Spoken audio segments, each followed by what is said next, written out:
साल 2025 में कुंभ राशि को ये चीजें हर हाल में मिलेंगी। साल 2025 हर मायने में कुंभ राशि वालों के लिए बहुत ही खास रहने वाला है। अगर मैं कहूं कि सबसे खास रहने वाला है तो ये गलत नहीं होगा। कुछ ऐसी घटनाएं होंगी, कुछ ऐसे गोचर होंगे जिसका असर स्पष्ट तौर पर कुंभ राशि के जीवन में बहुत ज्यादा पड़ेगा और आने वाले समय में आपको अलग अलग गोचरों के प्रभाव से अपने जीवन में ये दिखाई भी देगा। दोस्तों, जानते हैं कि फरवरी का महीना जो वर्ष 2025 का होगा, जो दूसरा महीना है, वो कैसा रहने वाला है कुंभ राशि के लिए। इस महीने में आपके भाग्य के स्वामी यानी कि शुक्र देव आपके दूसरे भाव में रहेंगे, यानी कि धन भाव में रहेंगे। तो भाग्य के स्वामी धन भाव में जब आते हैं तो जाहिर सी बात है कि धन संबंधित समस्याओं से आपको निजात दिलाने का ये काम करता है। इसके अलावा जो फरवरी है, यहाँ पर आपको बुधादित्य योग भी मिलेगा। आपके पहले ही भाव में यानी कि आपके लग्न में सूर्य हैं, जो कि आपके सप्तम भाव के केंद्र के भाव के स्वामी हैं, और बुध जो कि आपके त्रिकोण भाव के यानी कि पंचम भाव के स्वामी है, वो आपके लिए योग कार्य का ग्रह है। वो 12 फरवरी से आपके पहले भाव में रहेंगे। इसका भी बहुत महत्वपूर्ण प्रभाव देखने को मिलेगा। इसके अलावा मंगल जो कि आपके कर्म भाव के स्वामी हैं, आपके कार्य क्षेत्र के स्वामी हैं, वो अभी तक पीड़ित थे। वो कर्क राशि में आपके छठे भाव में गोचर कर रहे थे, लेकिन 21 जनवरी को मंगल देव ने आपके पांचवें भाव में प्रवेश कर लिया है। यहां पर मंगल के आने से अभी तक व्यवसाय से जुड़ी, नौकरी से जुड़ी जो समस्याएं आपको देखने को मिल रही थी, आपको काफी हद तक वो उतर जाएंगी, मतलब खत्म हो जाएंगी। तो आइए जानते हैं कि कैसा रहेगा फरवरी का महीना कुंभ राशि वाले जातकों के लिए। सबसे पहले बात करें आपके सेहत की, तो सेहत आपकी अच्छी रहेगी। अभी तक आपको पेट से संबंधित जो समस्याएं चल रही थी, उससे आपको मुक्ति मिलने की पूरी संभावना है। लेकिन आपके पैरों में किसी तरह की कोई समस्या हो सकती है। पैरों से संबंधित समस्याएं आपको देखने को मिल सकती हैं, या तो छोटी मोटी चोट वगैरह लग सकती है पैर में, या फिर आपके पैर में दर्द वगैरह रह सकता है। इसके अलावा आपके आंखों से संबंधित समस्या भी देखने को मिल सकती है। फरवरी के दूसरे हफ्ते से लेकर आपको माइग्रेन की शिकायत रह सकती है, तो इसको आपको ध्यान रखना होगा, क्योंकि शनिदेव पहले भाव में ही रहेंगे। इस पूरे ही साल आप अपनी फिटनेस को लेकर के काफी अलर्ट रहें। आप अपने जीवन साथी के स्वास्थ्य को भी ध्यान दें। और पूरे वर्ष अब बात करेंगे आपके शिक्षा की, तो दोस्तों मंगल आपके पांचवें भाव में रहेंगे। मंगल आप पराक्रम भाव के स्वामी हैं, और मंगल आपके दसम भाव यानी कि कर्म भाव के भी स्वामी हैं। तो यहाँ पर बैठकर मंगल आपके शिक्षा में बहुत ही अच्छे रिजल्ट देंगे, उनका आशीर्वाद मिलेगा। आप बहुत ज्यादा फोकस कर पढ़ाई करेंगे, बहुत मेहनत करेंगे अपनी शिक्षा में, अपनी पढ़ाई में, जिसका परिणाम भी आपको उससे भी ज्यादा मिलेगा और बहुत आप खुश नसीब हो जाएंगे। हो सकता है कि आप ऐसे किसी विषय को चुने जो आने वाले समय में आपको नौकरी दिलाने में मदद करेगा। अगर आप सेना वगैरह में जाना चाहते हैं, विभाग किसी और ऐसे विभाग में जाना चाहते हैं, या फिर आप किसी कॉम्पिटिटिव लेवल की तैयारी कर रहे हैं, किसी परीक्षा की तैयारी कर रहे हैं, तो मंगल देव यहां बैठकर आपको उसमें मदद करेंगे। मतलब गुंजाइश है कि आपका सिलेक्शन हो जाएगा, चाहे वो पुलिस विभाग में हो, चाहे सेना विभाग में हो। अब हम बात करेंगे आपके नौकरी की, आपके व्यवसाय की। तो दोस्तों मंगल देव 21 जनवरी तक आपके छठे भाव में थे।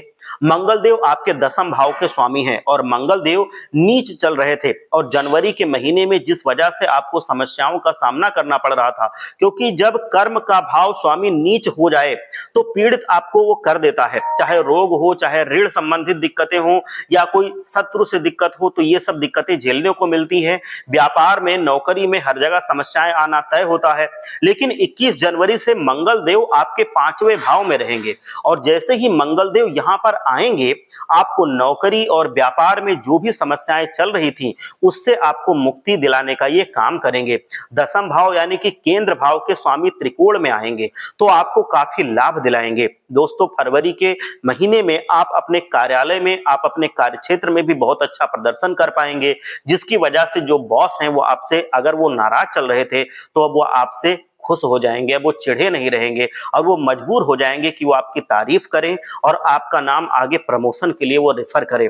और अगर आप काफी बिजी थे तो इस महीने में भी आपको थोड़ा सा उससे भी थोड़ा आराम मिलेगा, और जो आप ओवरटाइम कर रहे थे तो उसका भी आपको थोड़ा सा रिलैक्सेशन मिलेगा। आपको काफी अच्छा सुकून मिलेगा। ये महीना आपका सुकून वाला होगा, और आपके जो भी बॉस हैं वो आपसे खुश होकर के आपके प्रमोशन इंक्रीमेंट के बारे में सोचेंगे, और इसके परिणाम आपको आने वाले महीने में देखने को मिल सकता है।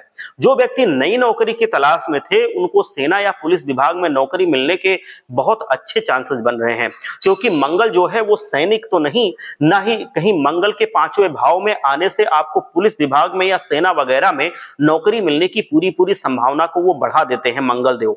इसके साथ ही दोस्तों मंगल जो है वो काफी कॉम्पिटिटिव नेचर रखने वाले ग्रह हैं, और आप किसी कंपटीशन की तैयारी अगर कर रहे हैं या फिर परीक्षा वगैरह की तैयारी अगर कर रहे हैं, या आपके घर में कोई कर रहा है या आपका बेटा या बेटी कर रहा है, तो उनको भी बहुत अच्छा इसमें कुछ परिणाम देखने को मिलेगा। और मंगल ग्रह अब आपकी इतनी मदद करेंगे कि आप देखेंगे कि जो परीक्षा की तैयारी करने वाले बच्चे हैं उनको बहुत ज्यादा, उनको आराम से उसमें सिलेक्शन हो जाएगा। बस उनको अपने काम पर फोकस करना होगा, तैयारी मन से करनी होगी।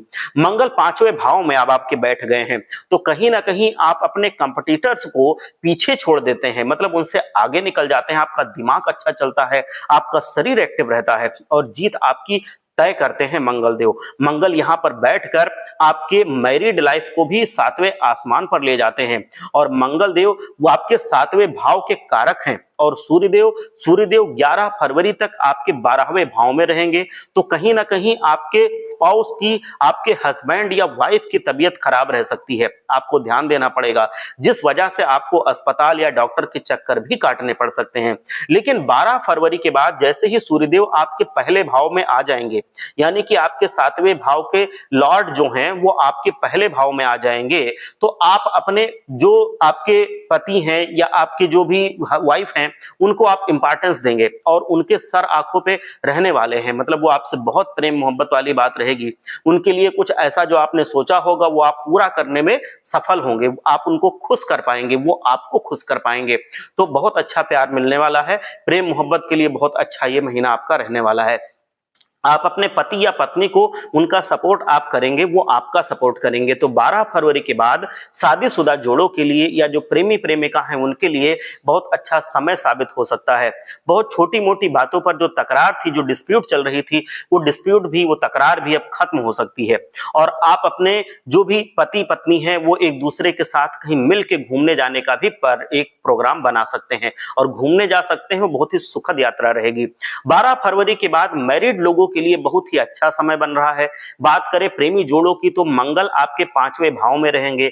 मंगल जब पांचवें भाव में रहते हैं तो डिस्प्यूट्स को बढ़ा देते हैं, तो आपको छोटे मोटे डिस्प्यूट्स जो थोड़ा तकरार होते हैं उनको अवॉइड करके चलना चाहिए, क्योंकि आपके एग्रेशन पर अगर कंट्रोल नहीं रहेगा तो सामने वाला आपकी किसी बात से हर्ट हो सकता है, वो आपसे किसी बात पर नाराज हो सकता है। लेकिन क्योंकि शुक्र भी आपके दूसरे भाव में रहेंगे, तो इस महीने आप अपने प्रेमी या प्रेमिका को खुश करने की तमाम कोशिशें करेंगे। किसी तरह का कोई गिफ्ट देकर भी आप उनको खुश करने की कोशिश करेंगे, लेकिन इससे आप अपना खर्चा बढ़ा लेंगे। आप उनको प्रेजेंट तो दे सकते हैं, लेकिन थोड़ा सा उसने खर्चे पर कंट्रोल रखें, थोड़ा बहुत महंगा खर्च कोई गिफ्ट ना लें। इस तरह से आप अपने प्रेमी को मना भी लेंगे और आपका ज्यादा खर्चा भी नहीं होगा। और अंत में फिर आपको उनको किसी तरह का गिफ्ट प्रेजेंट देंगे तो ये अच्छा है, क्योंकि जो दूरियां चल रही थी, हमको मनाना भी पड़ता है प्रेम में। कभी कभी अगर कोई रूठता है तो हमको उसको मनाना चाहिए, हमको अपने तरफ से अप्रोच करनी चाहिए, अगर हम सच्चे हैं, हमारा प्रेम सच्चा है तो आपके जो मनमुटाव थे वो दूर हो जाएंगे। लेकिन इस चक्कर में खुद को बेचना नहीं होता है। आप ऐसा करें, आप अगर एक फूल भी प्रेम से देते हैं, वो मन से दे, तो आपका जो भी अगर प्रेमी है या प्रेमिका है तो वो खुश हो जाता है, या पति पत्नी है तो वो भी खुश हो जाते हैं। बस उसमें सच्चाई चाहिए, उसमें प्रेम चाहिए, तो वो आपकी समस्याएं जो अनबन थी वो खत्म हो जाएगी। अब बात करते हैं आपके धन की, तो धन के मामले में ये महीना लकी रहने वाला है। आपके धन से संबंधित जो भी परेशानियां थी, आप पर जो कर्ज थे, आप कर्ज से परेशान थे, या पैसे रुपए आपके पास नहीं आ रहे थे, आप पैसे बचा नहीं पा रहे थे, या फिर आपकी जो इनकम थी उसमें इनकम से ज्यादा खर्चे हो गए थे, तो इस तरह की समस्याओं से आपको छुटकारा मिल सकता है, क्योंकि शुक्र धन के कारक हैं और शुक्र आपके धन भाव में आ रहे हैं, तो ये सोने पे सुहागा है। दूसरे भाव में बहुत ही अच्छे परिणाम देंगे, और खास करके तब जब वो भाग्य भाव के स्वामी हो, तो दूसरे भाव में गोचर जब वो कर रहे हैं, तो धन से संबंधित समस्याओं से इस महीने आपको मुक्ति मिलने की पूरी संभावना है। और हाँ, आपको ध्यान ये रखना होगा कि इस महीने आपको किसी को कर्ज नहीं देना है, पैसे आप उधार ना बांटे, पैसे आप उधार किसी को ना दे। अगर आप कुंभ राशि के हैं तो किसी को भी उधार मत दीजिए, मैं स्पष्ट तौर पे बता रहा हूं। फरवरी महीने में आपको अपनी लक्ष्मी किसी को नहीं देनी है, वरना वो आपसे नाराज हो सकती हैं और आपको भारी नुकसान उठाना पड़ सकता है। आपको उनको अपने पास संजो के रखना है। बाकी धन की समस्याएं इस महीने आपकी जरूर दूर होंगी। हो सकता है इस महीने आप मकान या वाहन भी खरीदने में सक्षम हो, क्योंकि एक तो बृहस्पति आपके चौथे भाव में है और 4 फरवरी से बृहस्पति देव जो कि अभी तक वक्री चल रहे थे वो मार्गी हो जाएंगे। तो कहीं ना कहीं आपके मकान या वाहन खरीदने की जो संभावना थी वो काफी हद तक बढ़ जाएगी। बृहस्पति और शुक्र दोनों ही इस महीने हो सकता है कि आप अपना नया वाहन या फिर नया मकान वगैरह खरीद लें। दोस्तों, शनि आपके पहले भाव में है और फिलहाल अभी वो यहीं रहेंगे 29 मार्च तक। तो आपको सतर्क रहना है अपने शत्रुओं से, ऐसे गुप्त शत्रु जो आप पर घात लगाकर आपके पीठ पीछे आप पर वार कर सकते हैं, पीठ पीछे आपका नुकसान कर सकते हैं।